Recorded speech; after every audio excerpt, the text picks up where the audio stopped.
మీరు ఇంతకాలం 13 ఏళ్ల పాటు పోరాటం చేశారు, ఎంతో మంది అమరులయ్యారు, మీరు కూడా చాలా సార్లు అవమానాలకు గురయ్యారు, ఆటుపోట్లకు గురయ్యారు. ఒక్కసారి ఈ క్షణం కనుక మీరు వెనక్కి తిరిగి చూసుకుంటే ఏమనిపిస్తుంది ఇన్నేళ్ల పోరాటంలో? ఇంగ్లీష్లో ఒక ప్రావర్బ్ ఉంటుంది కవిత గారు, pains are forgotten men gains come అని చెప్పి.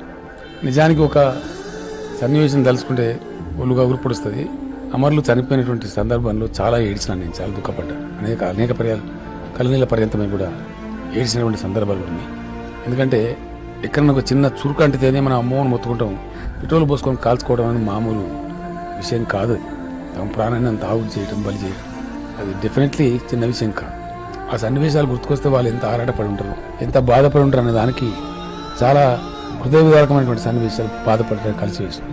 నేను కూడా నిమ్స్లో ఉన్నప్పుడు సాగు నోట్లో తలకాయ పెట్టిన పరిస్థితి. మిత్రులు చెప్తుంటే నేను కాదని అంటున్నా, కానీ రోజు నేను ఏం చేసేవానంటే బాత్రూమ్కి వచ్చాను. నా పరిస్థితిని నేను టెస్ట్ చేసుకోవడానికి, అసలు కంట్రోల్ ఉందా బాడీ లేదా అని టెస్ట్ చేసుకోవడానికి. ఆ చివరి రోజుకు ముందు, ప్రకటన వచ్చే ఒక రోజు ముందు మంచాలు పట్టుకొని బెడ్స్ పట్టుకొని నేను వెళ్తున్నా. నేను ముందుకు నడుస్తున్నాను, అడుగు వేస్తే ఆ అడుగు ముందుకు పట్టలేదు, పక్కకు పడతాను, తప్పి పడతాను. నేను అనుకున్న కంట్రోల్ తప్పుతుంది. ఆ రోజే అప్పుడు ఉద్యోగ సంఘాల జేఏసీ నేత ఉన్నటువంటి స్వామిగౌడ్ గారు, ఇతర మిత్రులు, జయశంకర్ గారు కూడా వచ్చి నా మాట వినవా, నువ్వు చచ్చిపోతే ఎట్లా?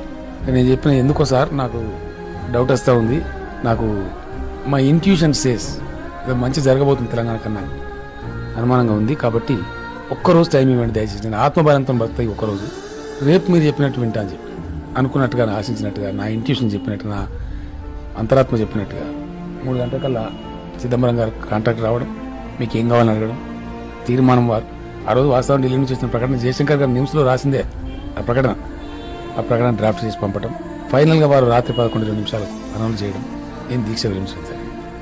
అదే తొలి విజయం ఉద్యమ ప్రస్థానంలో, అది మొట్టమొదటి విజయం.